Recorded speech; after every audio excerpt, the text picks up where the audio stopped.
Michele, Roland. did you ever think, young girl growing up in New York, you would be in the NBA one day? No, and if you saw my basketball skills, you wouldn't have either. Absolutely not. Absolutely not. See, the reason I asked that question is because, and I made that statement. It was probably about 4 or 5 years ago. It was at one of the NBA All-Star games, and I was when Mark Tatum became deputy commissioner.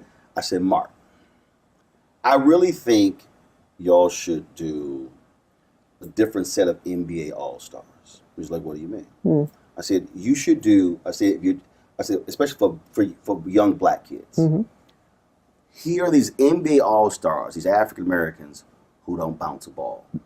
They're in the NBA. I said, because we need to change the view in the community that, okay, I can only play ball, versus the people who are accountants and lawyers, the people who are doctors, who are medical specialists, the people who are in executive roles, because now you reframe this idea of the role that we play in sports. Absolutely. I tell people all the time, this is a game, but it's a business. And the ecosystem that surrounds this game is vast. And it includes lawyers and doctors and accountants and people in marketing and communications. And none of them, a few of them, look like us. And so one of the things that we're doing now with HBCUs, and I know this will interest you, is we want to introduce African Americans that are interested in sports to exactly what the opportunities are that have nothing to do with being able to bounce a ball. And there are tremendous opportunities if we take advantage of them. And of course, we got to open some doors. But yeah, I mean, you can be in this business and not have any ability to put a ball through a hoop. And your career will last a lot longer than all the players, and that's sort of that thing that so when we were having that conversation, I said, because it sort of went back to when I was at Texas A&M. I remember sitting with one of the presidents. I said, y'all do a masterful job of recruiting black football players. I said, but you do a horrible job of recruiting black scholars. I said, when you're going to somebody's living room, you're talking about these are how many first round draft picks we have. I said, well, you should have a database of, here are the African Americans who have graduated from our university who are now CEOs or vice presidents of companies or different roles. I said, now all of a sudden, that young man, that young woman is going, whoa, hold up. I said, they're seeing those people. I said, that's how we have to redefine black excellence, because if we're only fed, and it's no disrespect to Steph or LeBron, but if we only see that and we don't see the other roles and positions, then we'll never believe that we can even do those things. I mean, one of the things, I love LeBron for any number of reasons, but one of the things I particularly like about him is if you look at his inner circle, they look like him. Right, so you got Maverick that's out there. You got Rich Paul. They are not athletes. Well, Maverick will say that he had some skills, but they are. Rich is now one of the most powerful agents in our business, and he looks like LeBron. Maverick is now one of the most formidable producers in the business. So yeah, there are opportunities. We just don't know about it, and part of what we you don't know. But you don't know, you don't know. But yeah, I mean, this ecosystem is unbelievable. Security, obviously communications, transportation. I mean, catering. I mean, it's a business. It's a huge business, and even here, the contracting that we do to support the union. It took me a minute to make sure people understood that I was serious, but I said, I'm serious. they have to look like the men that are paying them, right? I mean, 95% of my bosses are African American. They support this union with their money, and their money needs to go to people who look like them. See, that is it's one, you said, look, y'all, I'm serious. Mm-hmm.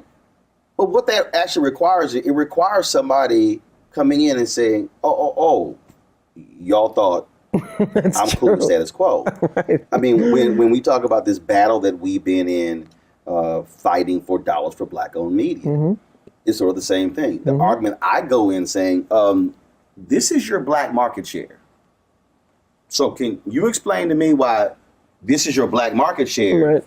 but Black-owned media is getting 0.5 or 1% of your ad dollars? Mm-hmm. No, and that's that great scene. There's a great scene from the movie Malcolm X, which I love, when Brother Johnson he was beaten by the cops, and mm-hmm. Denzel played Malcolm X, said, right. Get a doctor, and the ambulance comes, and then they take him to the hospital, and this white cop goes, all right, you came and got what you wanted, now y'all need to leave. And he goes, no, I'm not satisfied. And that to me right. has to be our thing as African American. Mm-hmm. No. Mm-hmm. I'm mm-hmm. not satisfied. I mean, I have said to managers that who are hiring some mid-level person, and they bring me the resume, and it's somebody white, and I've said, well, how many African Americans did you interview? Well, I said, no, I didn't ask you that. I asked you, how many did you interview? Right. Well, none. Why not? Well, none applied. I said, did you look? What headhunter are you using? And I just refused to hire. I just said, no, unless you can demonstrate that you have looked at a diverse candidate, a diverse pool of right. candidates, I'm not accepting this hire. And go back, and you can even come back to me with someone that's white and say, look, Michele, this is the person I think is the best right. qualified, but that you don't even look. Right, you're gonna make an effort. Absolutely. So that's unacceptable. Tomlin, I think he's right behind Bill Belichick in terms mm-hmm. of most consecutive years being employed. Yeah. Mike Tomlin was not on the initial list because of the Rooney Rule. Unbelievable. Rooney, owner of the Steelers. Right. Tomlin got the interview, and in the interview, they were like, yo, amazing. This cat's, and now he's the second longest tenured coach in the NFL. There you go. He doesn't get that shot mm-hmm. if you don't have that Rooney Rule. Mm-hmm. So what you're saying is like, yo, there's gonna be a Rooney Rule mm-hmm. without me calling it Rooney mm-hmm. Rule. Mm-hmm. And I mean, I think back Chris Rock, when he criticized Lorne Michaels at SNL, he said, look, y'all got to go look for talent outside of Second City. Exactly. Or the people who you hang out with. Exactly. And that is the thing that it is the lack of access. Mm-hmm. Mm-hmm. Not that we can't do it, mm-mm. but you do not have the access. And when they are hiring the same folk, mm-hmm. those folk are gonna hire the same folk. They're gonna lock down these 6 and 7 figure jobs, mm-hmm. and then we're sitting here going, well, what happened to us? Mm-hmm. Hell, mm-hmm. you don't get the call. Yeah, I mean, I was talking to somebody a couple of weeks ago who was on the board of a publicly traded company, and said, if I'm not the one who asks these questions about diversity, no one is going to be asking those questions about diversity. So those of us that are on boards, you look around at the senior management team at the company whose board you serve on, ask the question, because clearly no one else has. No one. Right. And the thing, and see what I've been saying, and I've made it clear to some black people who sit on boards. Mm-hmm. If y'all don't say anything, mm-hmm. I'm gonna call y'all publicly. Good. Because the deal is, the fight that many people, whether it was Reverend Jesse Jackson, whether mm-hmm. it was Earl Graves, mm-hmm. whether it was others, the fight wasn't for you to get on the board right. and for you to be personally enriched and for you to be hooked up. Exactly. The point was for you to get on the board to open the door. Precisely. For everybody else. That was the whole point. And I'm sitting here going, how can you be black? I've communicated with some black board members. I'm mm-hmm. like, hold up. You got to ask. Mm-hmm. How much we're doing in contracting? Yeah. Show me the list. Right. And I went down all, because they thought I was just talking about advertising. I said, no. I said, all these different contracts are going, are they going to black people? I'm like, what the hell are you doing? I'm like, I said, they can't tell you no. Exactly, you're a board member. Right. If we don't do it, it's not going to be done. It's not going to be done.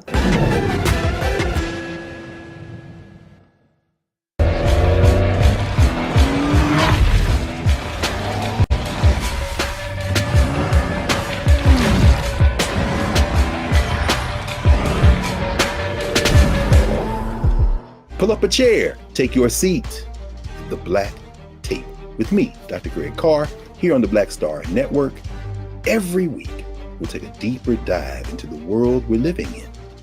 Join the conversation only on the Black Star Network.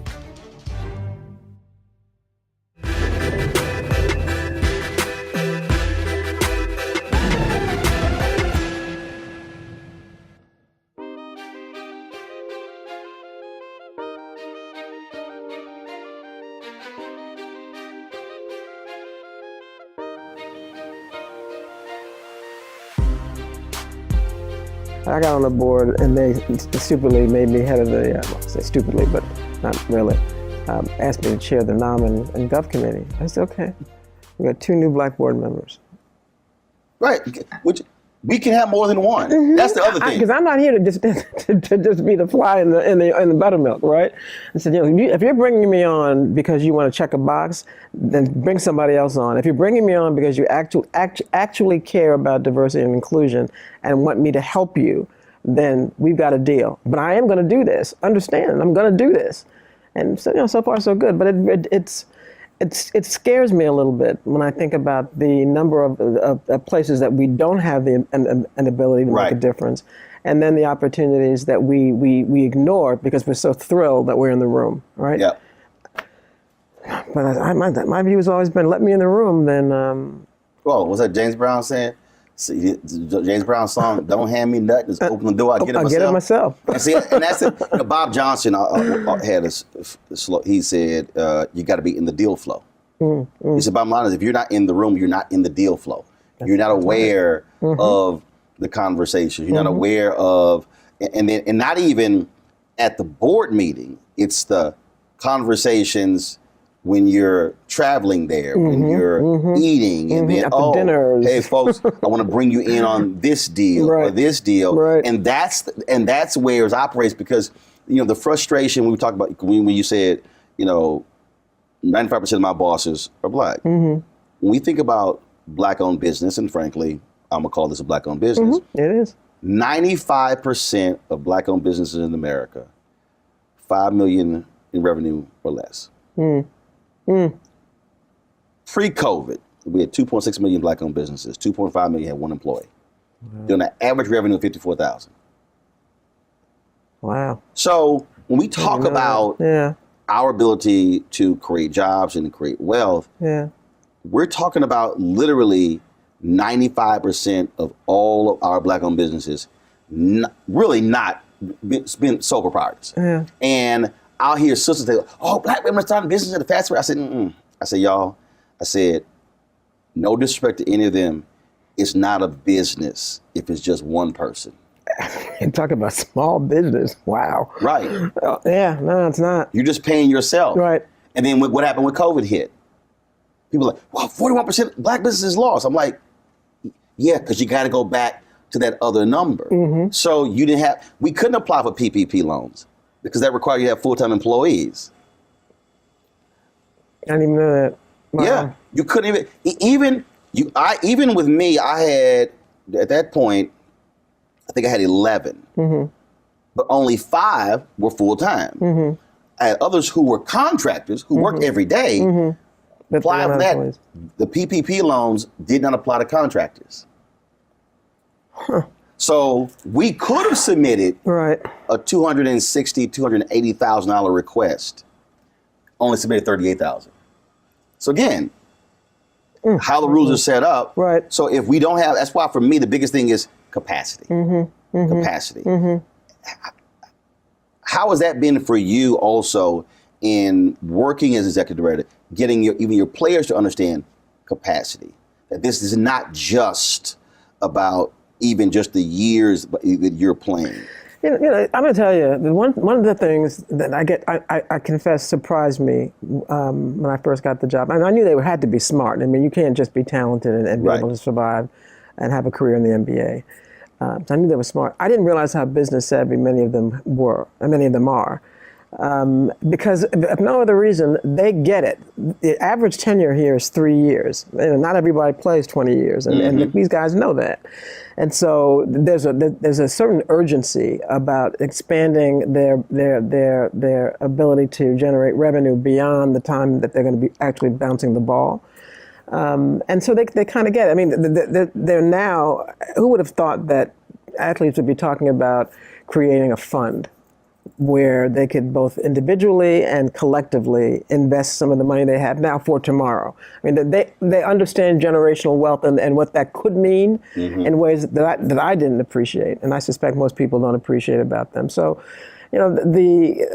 when we talk about ways to deal with your individual brand and market your individual brand, we have the players' attention. When we talk about opportunities, because we operate a business. The NBPA has a revenue generating arm, Think 450, and we talk about investing in companies and securing equitable shares. We have their attention. They understand that. And they also understand something which I guess I knew, and that is that they are the largest group of black millionaires on the planet. They get that. And so obviously they want to make sure that their individual contracts are as big as possible, but they also are incredibly interested, and we get their attention when we talk about how can we collectively figure out a way to make you even more wealthy and create something for your families beyond when you're going to be on Earth. This is an enormously savvy group of young men, and they understand that this is, again, a sport, but it's a business.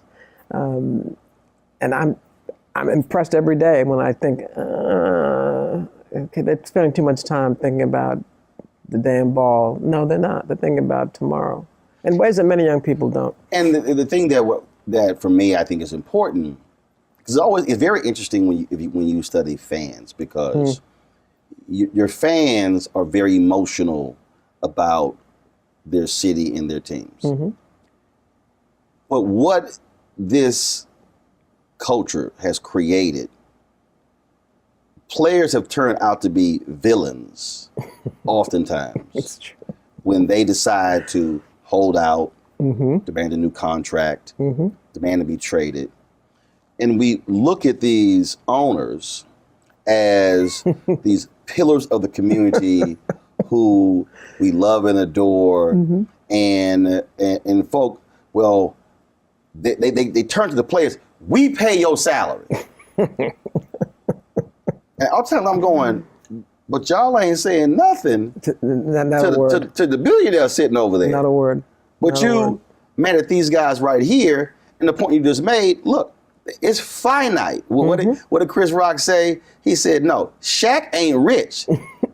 The dude who paying Shaq, he rich. Incredible. And when he dropped that. And that's the thing. And it's always a trip to me when I hear fans who never want to deal with the business of the business. And I always say, you ain't playing. That's true. You not rehabbing when you get injured. Exactly. If people knew, I mean, it's not the owners of these teams are not here simply because they like basketball. These teams make a lot of money, a ton of money, and because of this cap system, they can't spend as much money as they make on players because of this notion of, well, some markets are going to be disadvantaged. When we talk about LeBron's money, if you don't know about LeBron's money, look at Jenny Buss's money. That's money. I mean, and that's talk about generational wealth. She was rich before she was born, right? So it is. I think for number one, they don't know who the owners are, and the owners are smart and not trying to be publicly known. I mean, Mark Cuban is the exception, but most of these guys love to be anonymous because they don't want the ire. I mean, when they do find out. When fans do find out what they do and find out some of the business that they're in, then they get some negative attention. But because they know who the players are, there's a familiarity that they Right. believe that they have, and the right to criticize that they don't even consider. Ain't nobody wearing a jersey of an owner. No. But let me take that back. You are wearing the jersey of an owner, but ain't no owner's name on the back of that jersey. Not on the back of it, but I tell you, he's getting paid a lot of money because of that jersey. Right. I don't know that we'll ever really resolve that, except to remind the community that as wealthy as these guys are, you know that whoever's writing that check is not going broke because he wrote that check. To think that Roger Goodell makes Good Lord. Roger Goodell makes amazing. more per year than any single player. It is. He may make more than some teams. I mean, he is. Let's say well compensated. I don't know what Adam makes, but these commissioners are not hungry. They're not hungry. Again, it's a business, and that is the thing that I don't care what the industry is. I often, when I'm talking to people, I say, y'all, you better understand the business of your business, because it's not about. For me, it's not about, people like, oh my God, that really looked great. I'm like, yeah, but you better understand how much that tripod, that camera, Right. that slider, how much that costs, how much the staffing costs. So I said that's the business of the business. That's exactly. And if you fall in love with just the craft, I remember, I would probably say a generation ago, you would hear players always talk about, look, I just want to play ball. Okay. That's fine, but as you said, it's finite. What you gonna do when you retire at 32, 34? Right. And that's another 30, 40, 50 years of life. And every day they're one injury away from being done. I mean, football's worse because it's the level of physical contact, but these guys know. I mean, there are players that had a great 2 to 3 years, and then just before they're about to sign that big contract, they got hurt. Brother, my goodness, was one of the best. Brandon Roy, his Portland, knees Gone. shot. That's it. You're done. You're done. You're done. I mean, one of the things that football always says that they envy about basketball is that our contracts are guaranteed, and and they're right. But they're guaranteed up until they expire, and when they expire, that's it. That's it. That's it. It's incredible to think. I mean, I'm going to retire, but I'm 65. It's incredible for me to think every day that someone that's 40 years old is like deemed, an old man that's still able to play. And he's the lucky one because a lot of these guys that we would call them vets, they're 30. Yeah. They're 30 years old. Oh yeah. I mean, I think back. I look at how long Kevin Willis played. I think how long Moses Malone played. They're very. I mean, you talking about there are very few guys who are playing past 35. But to think you're 31 and your career is over is crazy. It's insane. It's absolutely insane, but it's the reality for these guys. I mean, I every year I've had to learn who the rookies are. What's sad, and I do, I spend a lot of time so that when I meet them, I know all about them. But as it turns out, half of them I never see after the first year because they just don't make it. And we bring in 60 bodies every year, and 40 of them, if they're lucky, they're still here year 2. Many of them end up in the G League or end up going overseas, and they're not making any money there. And those that survive here, you got to make it to that second contract to get paid. It is a transient business, and if these guys didn't appreciate the fact that they could be out one and done at any moment, then they'd be foolish. I tell them, if you just try to survive at least 3 years, because there's some things that you can get. One of the things you can get is you can get health insurance for life because this union pays for that. But you got to put in 3 years. Well, a lot of guys just don't. They can't do it. Not 3 years overseas. Right. 3 years with an NBA 3 years contract. with an NBA contract. It's scary to me that many of these men are going to be in terrible shape 10, 15 years from now because they won't be able to play any longer, and they won't have been able to have a successful career in the NBA. And this is it. So you got to have a fallback. I was meeting with a team, I think it was Monday, where 4 of them have started a business with these NFTs. I could not be more pleased. They're not marquee guys. Right. But they saw the NFT thing, and they ended up getting a business plan. They got some funding, and they're preparing for life after basketball. There you go. And we need to encourage a lot more of that, because there's going to be life after basketball. I tell all of them, I don't care if you play 2 years or 20 years, at some point you will be a former basketball player. What you going to do then? How you going to eat?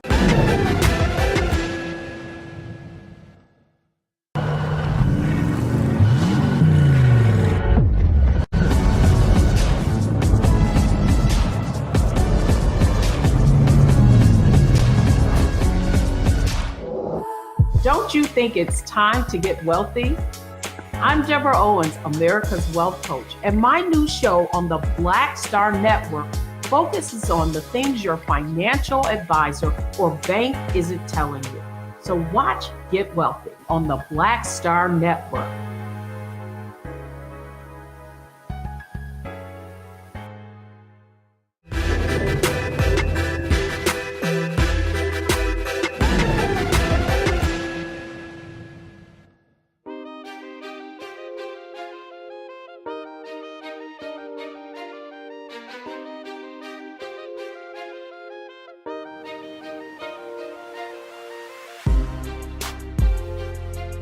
How did you get here? Because it's not like, okay, there's a curriculum to say, I want to run a players union. No, there was no curriculum and there was no plan. I mean, I was happily trying cases in my life before. I was a trial lawyer representing, frankly, Fortune 100 companies in class action litigation, doing a lot of commercial stuff, long trials. And literally by coincidence, I had a case that settled that I thought was going to be in trial for about a month and a half.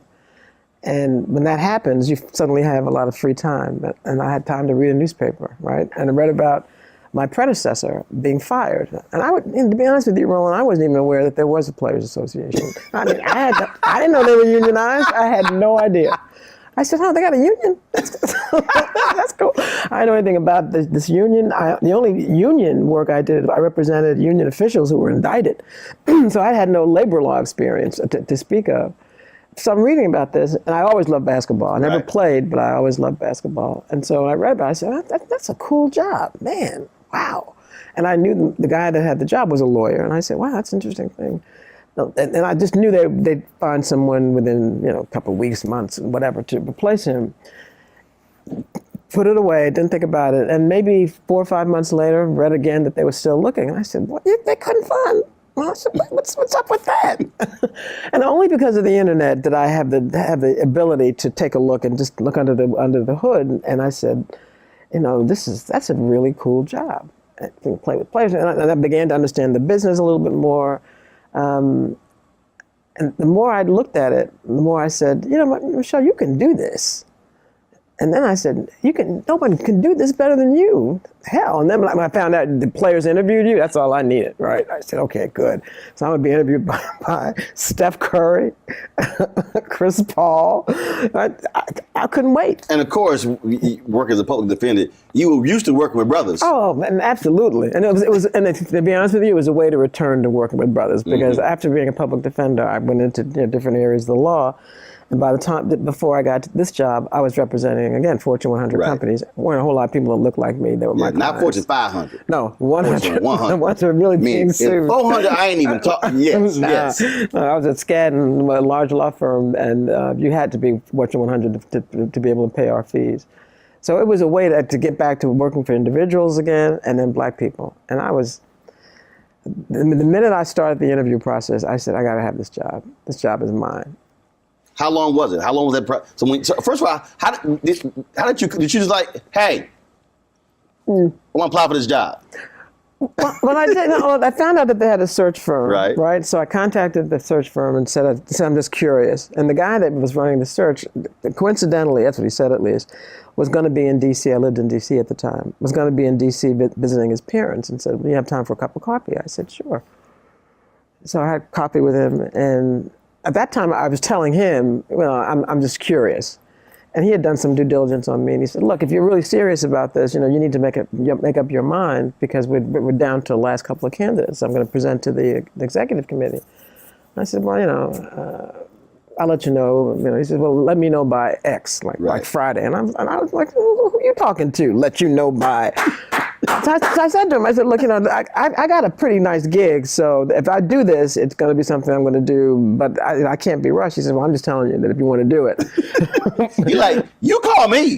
right? But my arrogance was such, I said, I don't need this crap. I'm not going to make a decision like that on his turn. But I said, Michele, you really want to do this? And so I did it. I interviewed with the executive committee, the players. It was unbelievable. I'd never had a one-on-one with professional basketball players before, and I was completely blown away by their intelligence. Just completely blown away. And they were ready. I mean, they interviewed me like they were interviewing me. And either they done the homework or someone did it for them, and they read it, but they knew my book. And I guess the process took about 5 or 6 months, because I had to present to the players. I mean, we ended up presenting. There were 2 of us. Ended up presenting, and they. So you met with the executive committee. Right. When you say present to the players. Right. All the players. Right. The board of player reps. I mean, they're probably. I think the first time I presented, there may have been about 120 players there. This huge ballroom, and it's not a normal interview. No, it was not. But I thought, I was a trial lawyer, so I just said this is just a very large jury. Right, Michele. there you go. Right. And then they weren't able to vote that night because it's long and complicated. But there was a group of agents that had a candidate that they wanted to have put before the players, and they found out at the last minute that candidate had not made the cut. So they cried foul, and all hell broke loose. And at that point, none of my clients knew I was doing this, and so it hit the papers. My clients found out, so I pulled out. I said, "Look, I don't need this."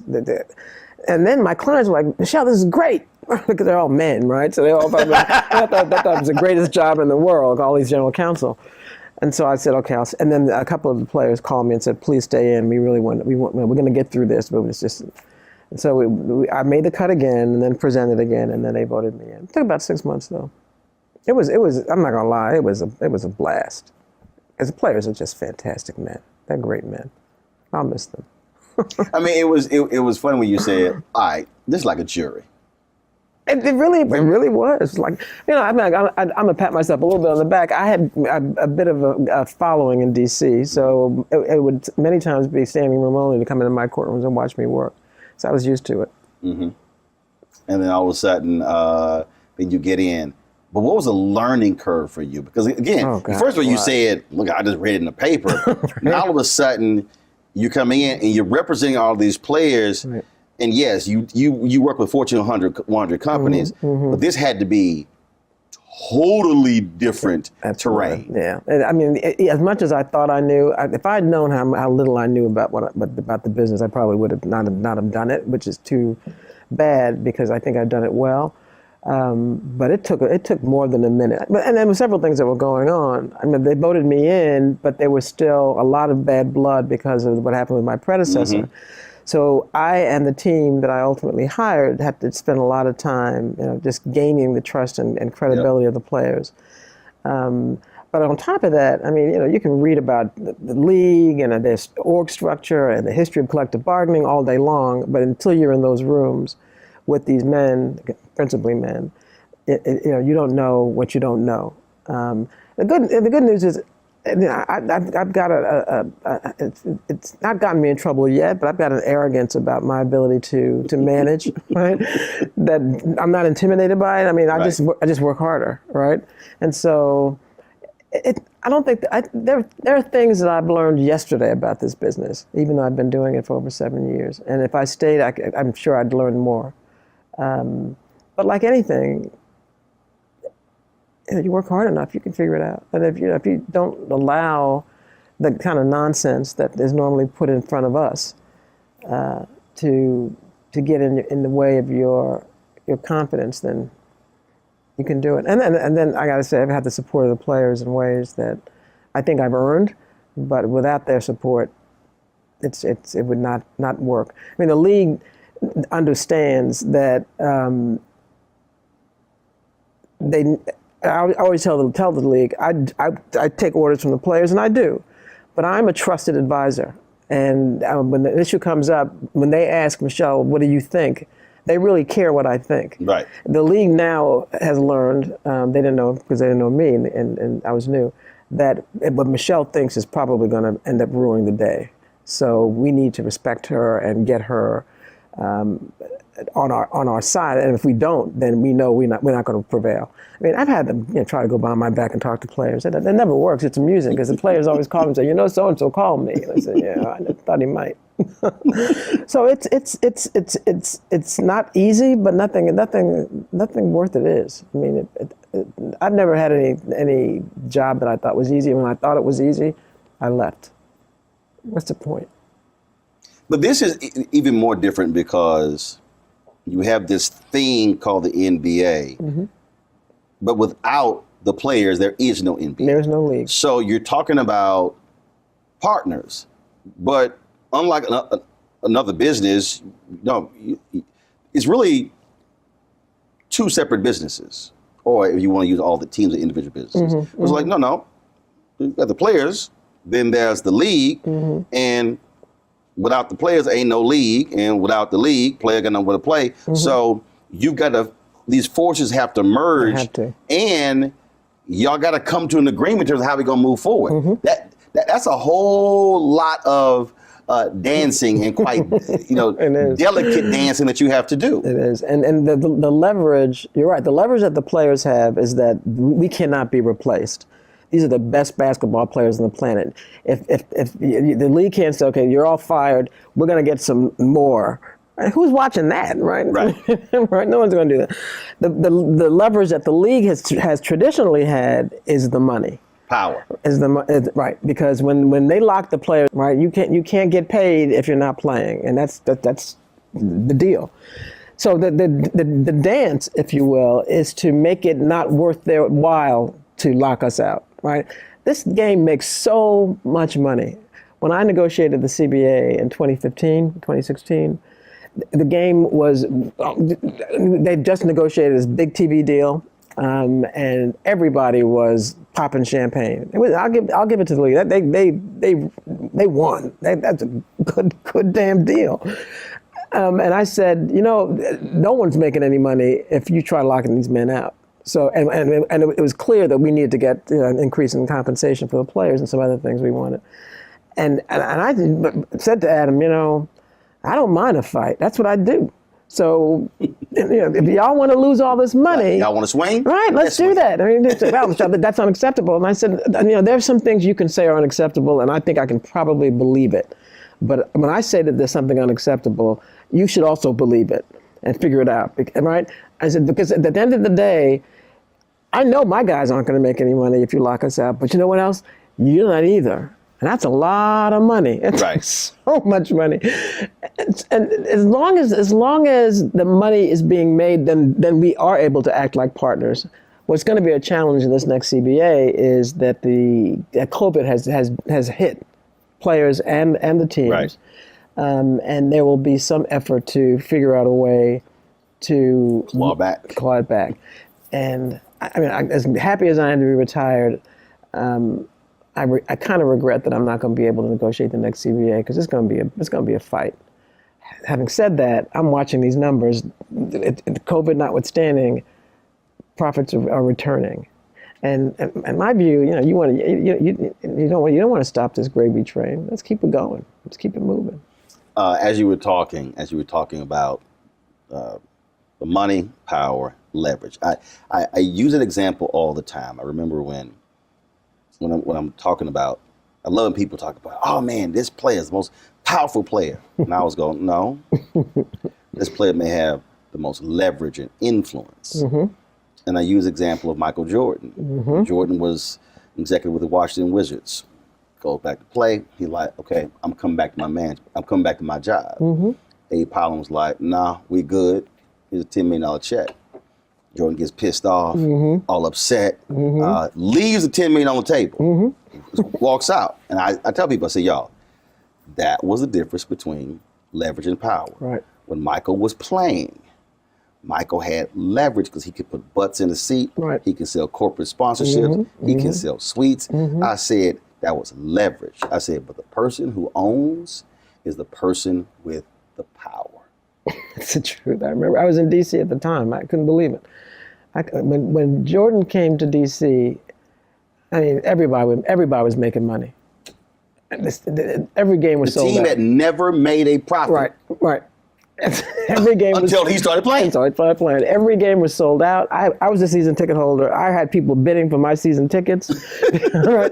But I didn't want to let go. I don't want to let them go. But I could have tripled to quadrupled the amount of money I got. And the restaurants were booming. It was unbelievable. I had never seen anyone move a city the way Michael Jordan did. But if you're right, at the end of the day, and he came back because he was, the truth be told, he's supposed to get a piece of the Wizards, and Poland just crapped on him. Poland sent him back and said, nope, I don't want you to have part of my team. I'm keeping my team. I said, he did that to Michael Jordan? That's power. Right. That's power. And that's the thing that when I'm talking to folks, I say, guys, never confuse the two. You can be at the height of your athletic prowess. I said, but you're still working for somebody else. Exactly right. That's true. But you're right about the leverage. It's as yesterday I was reading. Our ratings are traditionally not very good this time of year, at the beginning of the season, and they were terrible last year. Well, but they went up this year, and the reason they went up is because Steph is back. He's playing again. And the Warriors are winning again. And we have our ratings, and they went down. He got injured last year. He got injured. Clay got injured. Right. They didn't make the playoffs. They didn't. Our ratings are like incredible. Yeah, your ratings are driven by you want to see the best players. If they're not playing, they're simply not playing. NFL learned that when they had the replacement players, and people were like, "Who the hell are these imposters?" And that'll never happen in basketball, and they know it because of the lesson of NFL. I mean, the ratings for West Coast teams went up when LeBron moved to the West Coast, and the ratings for East Coast teams went down because he moved to LA. They have incredible leverage, and that's the point. They need to figure out how to have power. And one of the things, Michael is now powerful because he owns Charlotte Hornets. Right. Now it's a mid-market team, but he's an owner. He's an owner. Yes, he's a former player. Right, but he is an owner. But he's an owner. It makes all the difference. I mean, you can be a former player and you still ride with players. Right. He's an owner. Right. Gotta get more black people on these teams. I mean, I'm not mad at Bob Johnson because it ended up with another black man, but when he sold the Hornets, I was pissed because I said, come on, man. There's only one. But then Michael got it, so it worked out well.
I'm Dr. Jackie Hood Martin, and I have a question for you. Ever feel as if your life is teetering and the weight and pressure of the world is consistently on your shoulders? Well, let me tell you, living a balanced life isn't easy. Join me each Tuesday on Black Star Network for A Balanced Life with Dr. Jackie. We'll laugh together, cry together, pull ourselves together, and cheer each other on. So join me for new shows each Tuesday on Black Star Network, A Balanced Life with Dr. Jackie.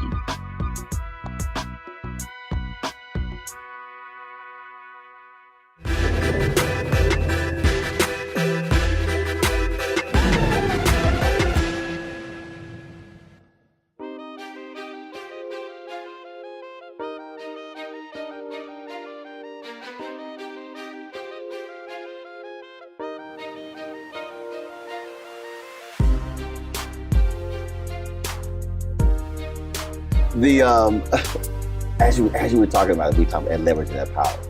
And you talking about, oh look, they gotta have the players.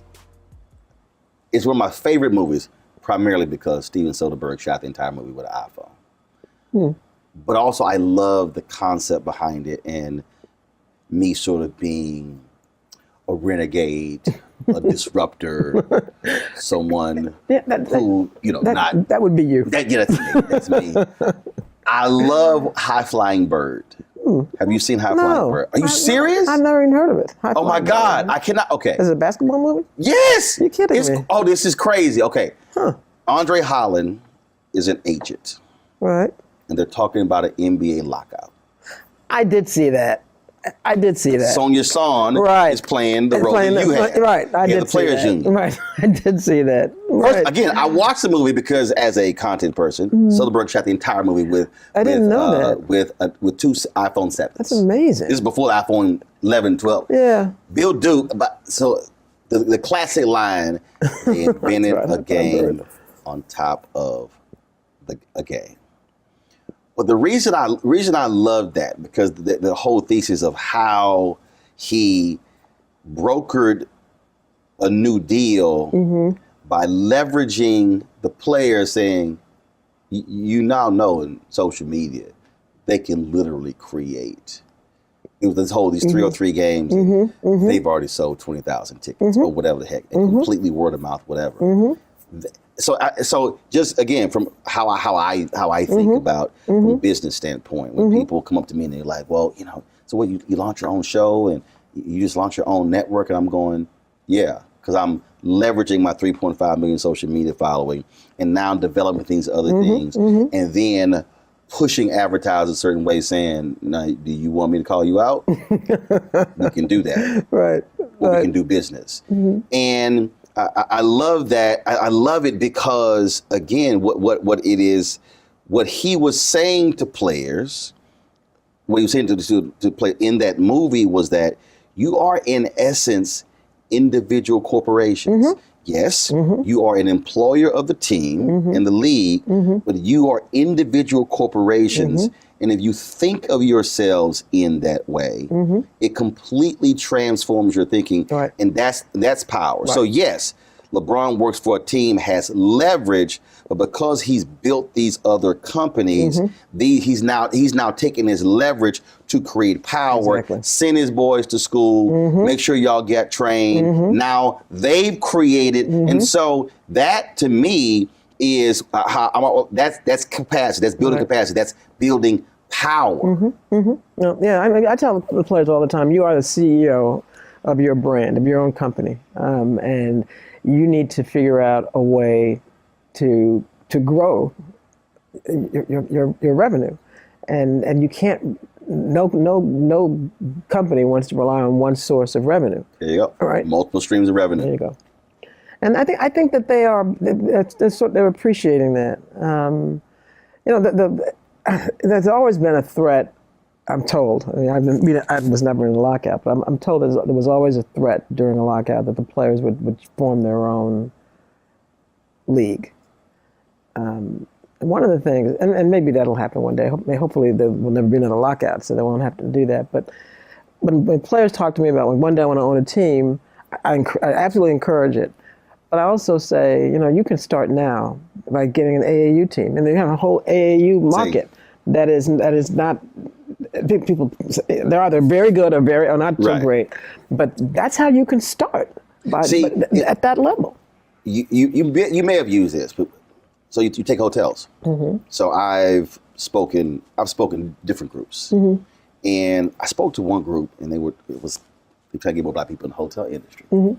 And what's crazy is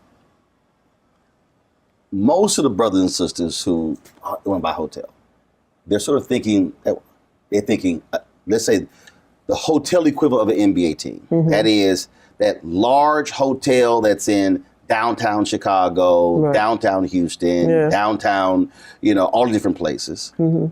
when those are not the most profitable hotels.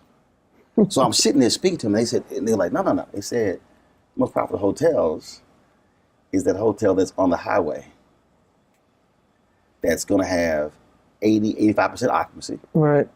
No room service, no dorming. They went through this whole deal. That makes so much sense. And they were walking me through it, and they were trying to get African Americans to become franchisees. Mm-hmm. And they kept saying, but most African Americans were thinking the large, we could have our black conventions. And they were like, they said those have such a low profit margin. And it's literally what you were just saying. Mm-hmm. No. Mm-hmm. I hear you on that one, but that small little team there mm-hmm. is equivalent to that small hotel mm-hmm. that's actually a bigger profit generator, and you can build from there. Exactly. It was fascinating talking to them about hotels. Yeah, well, that's interesting. That makes sense. No, it's true. I mean, I was talking to the commissioner of SAIC about how few former players even consider who want to coach will go to a high school before they'll consider coaching at an HBCU. Mm-hmm. Which makes no sense to me. And so one of the things that we did was we started this thing we had a top 100 program where we have high school students from all over the country, mostly the elite kids that come to our camp in the summer. And the attraction is that we have some of our players are coaches. So we did a top 50 for HBCUs. And we had to stop because of COVID, but we're going to resume it on this coming summer. But as we were talking about the program, there were literally players that said, well, some of the veterans we were talking to, and they said, did they hire coaches at these colleges? I said, what the fuck is, what do you mean? Of course they do. So we've gotten like 6 guys in the last 2 years to Kenny Anderson's at Fisk. Exactly. Reggie Theus just took over as athletic director, head coach at Bethune-Cookman. There you go. And so to understand, because they'll let you play, these Division I schools let you play for them, but they won't hire you when you want to get a job in the coaching facility. Reggie Theus went to UNLV and because I play in different golf tournaments. Mm-hmm. Every time they had the opening at UNLV, couldn't get it. So what you're talking about, no, these are opportunities. Mm-hmm. Absolutely. Max, hit the opportunity. Absolutely. It's amazing to me. So, I get it. You want to own the Golden State. Well, no, Golden State ain't going to be for sale for a minute. So, so figure out a way that you can get in the business of team ownership. A finite number of teams. Right, they're only 30. They're probably going to be 31 in a minute. It's going to be Vegas, I tell you. But and then of course getting an ability to buy into a team is a mystery to me. I mean, the league decides who's going to be an owner and who's not going to be an owner. The one thing my swan song is because right now a current player cannot own a team, right? It's only a former player can because of these notions of there being a conflict. But there's no reason that the NBPA, the union, can't have some ownership interest in a team. There's no conflict if we have it in every single team. Now, the one thing that Adam did because of COVID, and presumably because teams were losing money, was agreed that venture money could come into teams. So every team can sell up to a 20% stake to a venture fund, and they've been doing it. This is presumably to raise capital. Right. Well, if you're going to let venture in, then let me in. Right. Let me in. I mean, if I get some money, and I can get some money, and it may be just a little sliver of equity, But equity is equity. But equity is equity, and because it drives me nuts when you hear about these teams selling for billions of dollars, and then not a nickel goes to a player, when it's only the players that have created the value. Right. It makes me ill. So one of the things that I would like to at least get them talking about is you don't have to give it to me. You should give it to me, but you won't. Then that's fine. But let me buy a piece. Right. Let me buy a piece of every team. It may be literally maybe 1% of 1%, but I want to make sure that anytime a team is sold, that some of that money goes back into the players' coffers. That's what I'm going to do. Yeah. Ownership is ownership. Oh, look, I tell people all and the thing is, it's understanding and not getting caught up in the hype of we were talking about beforehand. When I'm having these conversations with people, I had brothers and sisters come, man, but I wish you were on CNN, I wish you were on MSNBC, and I wish you were, and I was like, yeah, but they get checks. Right. I write checks. And that's the difference.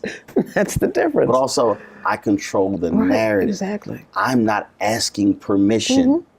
And it's so hard for a lot of folks because they're like, and I mean, I had this major entertainer say, yeah, but man, we need more people to hear your voice. I said, bro, I'm good. I think part of it is that we've never done it. I mean, once you've been in control, it's really hard not to stay in control. Or we've talked to, or we haven't talked to enough people who have it. Yeah. Then understand how it goes. Yeah. And that's the thing. And I think that's my first job, my first paid media job, working for a black newspaper. See? For Houston Defender. So Southern Messiah Giles owned the paper. So I saw her saying, yes, that's running. No, that's not. That's true. I saw it. Right. So I saw she owned it. Yeah. My grandmother owned a catering business. I worked with her since I was 7 years old. So see, owning it. And that's the thing that it's just a different deal. And once people get out of the hype of white validation, and you go, no, owning is owning. It really is. Like if I decide to go to Hawaii for 3 weeks, I can go, and we'll be fine. Exactly. But it is. But I think for a lot of people, it's still but how many are going to know, and how many will see it? And once you get beyond that, you're like, no. And other people, no, I'm good. They think I'm like, oh man, but I see you, man. You were working and you were setting the tripod up. I'm like, yeah, because I know how to set it up. I had one dude told me. He said, man, you ain't gonna bother to do that? I said, why am I gonna pay somebody to carry the tripod when I can carry the tripod? He was like, I bet he was serious too. No, I know. I've seen that mentality so many times. It's sad. It really is sad. I saw one of our players came in here this was a couple of years ago, and he had like 6 people with him. And I said, well, you're traveling kind of deep, aren't you? He said, well, this is my team. So he had this one woman there. I said, what does she do? He said, well, she's here if I need a massage. And I wasn't trying to get in his personal business. Right. I said, how often do you get a massage? Every day? He said, nah, not that often. I said, so why? Were you just paying her just to be here? Yeah, just in case I need a massage. I said, sweetheart, you don't make that kind of money. You just don't make that kind of money. That is ridiculous. You're gonna pay this woman, and I'm sure she's happy to do it. You're gonna pay someone just in case you want a massage, and she travels with you everywhere you go? I'd rather you say you're sleeping with her, right? Than say that you're just paying her just in case I need a massage. So you don't make that kind of money. Don't be a fool. Don't be an idiot. And I tell them all the time, look, you can do anything you want to with your money, but ask yourself if this is something that you really need. If you don't need it, why would you do that? Look, we might have a shoot, and I'm going, how many people do we need? What they doing? Right. It's true. Half day, full day. I mean, I'm not about to sit here and pay. In fact, flying here was so funny. flying here. one of my guys, we were shooting in Georgia. One of my guys said, "Hey, we need y'all to bring the bag with all the other cables." And so Antoine and I go to the airport. He was like, "Damn," he said, "Man, that's gonna cost. That bag is I think about 85 pounds." And so my driver dropped us off, and we had a bunch of our gear in the Sprinter. I was like, "No, we good." He's like, "What?" I said, "Well, first of all, I'm 1K on United, so I get 3 bags up to 70 pounds. There you go. I got one. That's gonna be the second one. It was overweight." I said, I took some stuff out of a duffel bag that was in the Sprinter, because he driving it back to DC. Took it out. I said, we can put about 30 pounds worth of stuff in this duffel bag. I said, all 3 bags fly free. Now, I could have easily said, "Man, look, I'm gonna go ahead and pay that $50, $75. Hell no. Why? Take that. I ain't got no problem. We were leaving the shoot last night. We knew we were gonna shoot all day. I bought so Simba guy at the store. He came back. Turkey meat, bread, chips. We had drink and everything like that. So we leave. We finished late. We worked about 14 hours. So I was like, "Look, we leaving here by 9. We packing up by 9:30. I was like, "All right, I know something is small. This small thing doesn't open." I was like, because it's a bathroom, refrigerator, and microwave in the Sprint. Wow. I said, "Hold up, before we leave, I'll fix my sandwich and everything." I was like, "Look, y'all can stop anywhere y'all want to get something to eat. I'm good. I already ate." Man, by the time we drove to Jacksonville, stuff was closed because of COVID and everything. Antoine was like, "Damn, I guess I'm going to get hungry." I said, "Man, I tried to tell y'all to fix that sandwich." I had no problem. There you go. Going back there, fixing my sandwich. I'm good. Sat down, ate. I went to bed full. But again, that's a different mindset. It's Some folk don't have. That's incredible.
We're all impacted by the culture, whether we know it or not. From politics to music and entertainment, it's a huge part of our lives, and we're going to talk about it every day right here on The Culture with me, Faraji Muhammad, only on the Black Star Network.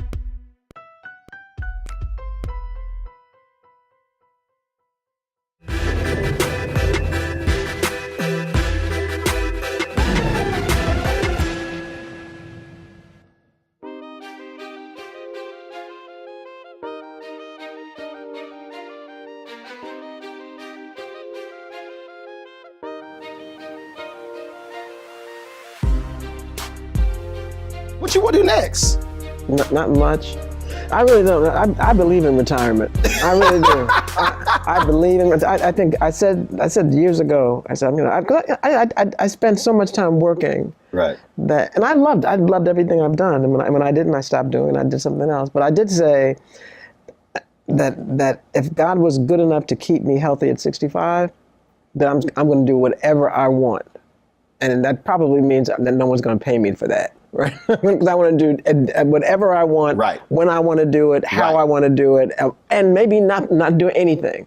That's what I think retirement is. Right. So I'll be on a couple of boards just to keep my mind right. But I really do have a list of things I want to do. I want to. COVID lets me. I want to go do some traveling. I've gone a lot of places, but I've always been working. Right. You travel a lot, but now no. I'm gonna do some other kind of traveling. Exactly. The friends I've had that retired at 65 have no regrets. The friends I had that are still working, they claim that I think I'd die if I stopped working. Okay, well, I don't think I'm going to die. I think I'm going to live a little better. So no, I never wanted to die behind a desk. Never. I don't mind if you want to do that. That's fine. But I really do have a bucket list. I'm going to start checking some of that stuff off. Well, last question for you. What is the most important thing, the one thing that you pass on or have said to your successor? What I've said to her, and it turns out my successor is a black woman, and I'm really proud of that. And what I've said to my staff is, no matter the challenges that this job will bring, and it will, as long as you keep in mind that it's players first, and that's your mantra, that's your guiding post, the guiding light, then you will be fine. The minute you allow, and then you will be encouraged by the league, by the owners, by agents, to corporations, all that, to shortcut the player's interest, then you not only have you become a professional failure, but you fail the players. Even when I've had staff say, Michele, I think you need to give on that. My confidence never wavered because I knew this was in the best interest of the players. And so if you just keep that in mind and you ask yourself, is this in the best interest of the players? If the answer is no, you're not doing that. Right. You're just not going to do it.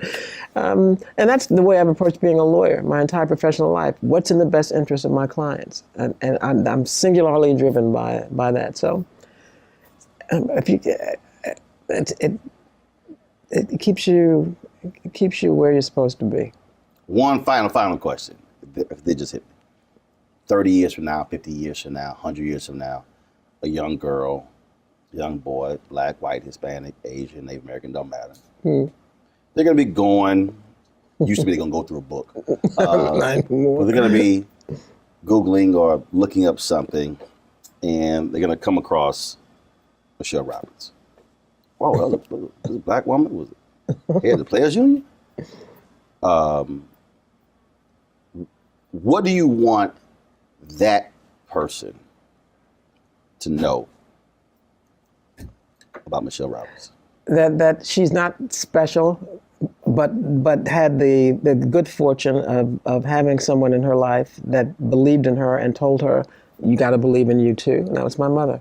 I mean, people used to say, Michele, you're really smart. I am smart, but I'm not special. I just never had someone not tell me when I was, being formulated as a young person that I was not good enough. I mean, my mother, I don't know where she got it from. Right. I have no idea. I mean, she didn't have a high school diploma. But she would not fathom the notion that I couldn't do whatever I wanted to do. I wanted to be a lawyer when I was 7. You know why? Because my mother said, you want to be a lawyer? Then you're going to be the best damn lawyer that ever was. And don't let anyone tell you that you can't be. And so there's nothing special about me. It's just that I was fortunate enough to have someone who believed in me and made me believe in me. So, because there's so many people out there that every day want to tell you that you're not supposed to be here. Yep. That's crap. Well, I appreciate you sitting down with me. You've always been supportive. Everybody watching, y'all don't realize I might get a text from Michele, and this is text. You are crazy. You had me cracking up when you said sometimes you be watching the show with the sound down, but you don't want to bust out laughing in the middle of a meeting. It's true. It is true. And then I tell you, Roland, I don't ever want to be on your bad side. Just call me up and say, Michele, I hate to have to do this to you. So I'll be sure that I'll be out of the country. I never want to be on your bad side. This is funny. It's a true story. I really like Isaiah Thomas. Oh, that's my brother. But Isaiah Thomas went on Jason Whitlock's show. And he said a few things. And I was like, Zeke, look. And I did. I was like, say, bro, I'm going to have to hit you. I said. You gave him a heads up. I said, look, and normally I don't give a heads up. I said, Zeke, a few things you said, I'm going to have to correct. Good Lord. I know he was shaking. He was like, and then Zeke, man, look, you know, he said, I remember, I was one of your first Bring the Funk fan club members. I said, Zeke, I appreciate that. I said, but I'm gonna have to school you. I'm gonna have to hit. Well, do me a favor. if it comes to that, just let me know. Don't let me. Michele, you watch Roland today? just let me know, brother. Let me know. I've had a few folk like, damn, bro. I was like, look, y'all. Look. Somebody got to say some stuff, and I have never been scared. I tell people, I grew up. I never spent the night at a non-family member's house. No, we had too many family. I mean, that's my great. my maternal side. Yeah. My mama had 7 brothers and sisters. Wow. The 8 of them had 42 kids. That's a family. Those 42 kids, I think, 80 or 90 kids. Yeah. And then those kids have had more than like 150. So wasn't no room for friends. So I'm good. I ain't never had friends growing up because I had family members. So I still got a large family. So I tell everybody, I'm straight. So if I got to swing on somebody, I got a crew that's gonna always love me. You don't need no friends. You got plenty of family. Yeah, I'm just looking. Look, sometimes, but yeah, I sometimes had to make that phone call. Say, bro, poor Isaiah. Yeah. And I said, Zeke, I love you, but I got to correct a couple of things.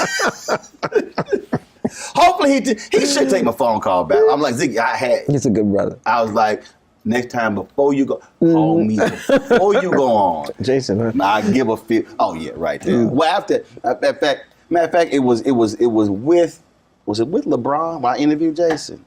He tried to accuse all of us. Yeah, y'all all for clickbait and everything. Then he talking because I went to LA interview. He blah blah blah blah. Then he goes, I said, well, why are you always talking about Cap and LeBron? Well, you know, the show is for ratings. I said, I'm sorry, hold up.